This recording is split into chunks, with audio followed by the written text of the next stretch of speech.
This is a weird post, but I'm fairly sure my house is haunted, and want to see about others having similar experiences. This house was built in 1954, and I moved in about 2.5 years ago. I live alone, with my dog. Things started happening within a few weeks of lights turning on and off, doors closing on their own, etc. One night, I was sitting at the kitchen island eating dinner, and a hand grabbed my torso. I also randomly smell cigarette smoke or a strong perfume from time to time. My guest bedroom is carpeted, and you can easily see if someone has walked across the carpet, but often the blinds will be randomly open after I have closed them with no visible footprints on the carpet. My mom came to visit and said that she was getting ready in the morning when someone loudly said her name. My best friend was getting ready one morning in that same bathroom, and he said he backed up into a person, but nobody was there. They each told me this on their own. I'd never mentioned that I thought the house was haunted to them. Today, my AirPods case randomly flew off the kitchen counter. I know this sounds kind of ridiculous, but I really think this place is haunted, and I'm wondering if anyone has experienced something similar, or how they live with it. I don't feel threatened or unsafe,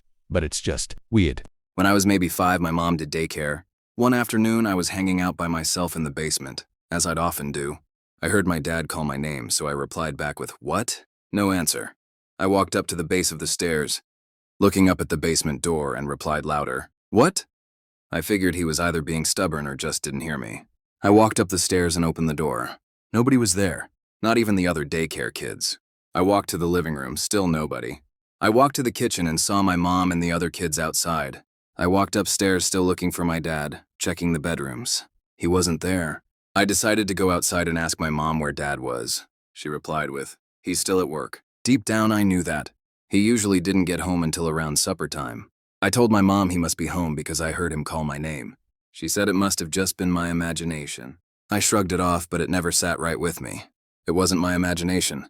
It didn't just sound like my dad's voice, it was my dad's voice. In the basement, I'd sometimes see toys move by themselves, electronics going off by themselves, and other creepy things. One time, my pedal-powered car pedaled itself to the base of the stairs as I was about to go down there. I turned around and closed the door after that. I recently found out one of my younger sisters also experienced weird happenings in that house, particularly the basement. Back when I was a kid and a skeptical, we moved into the nicest modern house on the street. Thought nothing of it at first, it was a welcoming home. Until one night while me and my little brother were playing, Xbox, it sounded as if a big truck crashed into my room. Our faces turned white and we screamed in fear and confusion. My mother came in and disregarded everything we said and said to be quiet. Then I started hearing whispers and knocks coming from my window at night.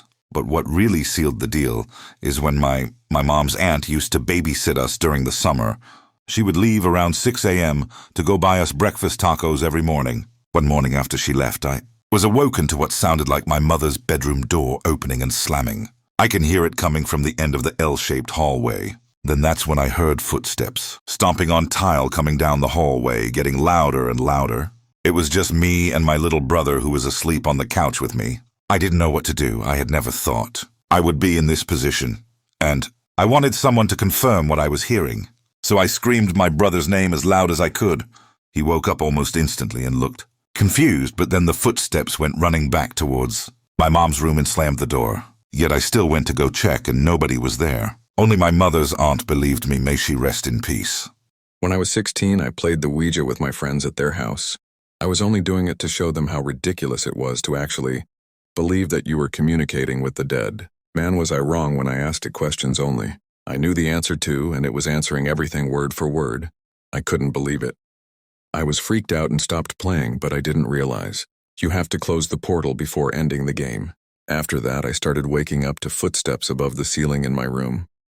Every night, I'd wake up at the exact same time, 3:15 a.m., always at that exact time. I dealt with it for a few months until one night. It just got worse. I had woken up again at 3:15 in the morning, but not to any noises. This time it was someone or something putting their hands on my shoulders. I froze for like 10 seconds, and then I ran out of my room into the living room, and you can hear the footsteps from the ceiling making their way to the exact spot I was at in the living room. Nobody in my family believed me. They thought I was on drugs until I confessed to my mom about playing the Ouija board, and she was really disappointed in me for messing with that kind of stuff, but I never played with it ever again after those few times with my friends. That was in 2006, and to this day it still haunts me every now and then. I can feel something watching me when I'm alone no matter where I live. This is a warning to anybody reading this that's curious about dabbling in the occult. Please don't do it. You will absolutely regret it. When I was in high school, we used to do all kinds of stuff that we really shouldn't have been doing. One night, I was hanging out with some friends and they took us to an abandoned farmhouse out on the edge of town. These guys would regularly sneak onto this property to hang out in the abandoned house.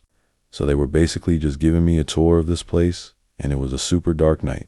Of course, while this was going on, they were telling us all about how the place is haunted, how there was a murder-suicide there. Typical high school kid stuff. We went into the house, very briefly, and then we turned around to go check out the outbuilding, which was like an old workshop garage. One of my friends told me to close the door of the farmhouse behind me on my way out.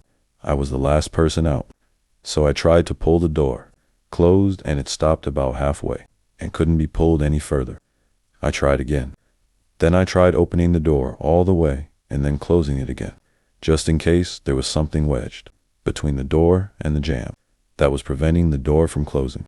After trying to get the door to close 4 times, I decided to leave it be and to let my friends know that the door wouldn't close. I turned around to catch up with them, and as soon as I wasn't facing the door, it slammed closed behind me. It didn't slowly creak closed. It didn't stop halfway, as it had every time I had tried to close it. It closed with force and scared the living S out of me. So when I was about 10 years old, I lived at my grandparents' house. They were the first owners. Previously, the land was just a cornfield, and no deaths, murders on the property. In the basement, where we kids mostly hung out, there was a laundry room off the main room with a bunch of old junk, among which was an old exercise bike. When you hit the bottom of the steps, the bike is right there to your left in the laundry room. See it every day.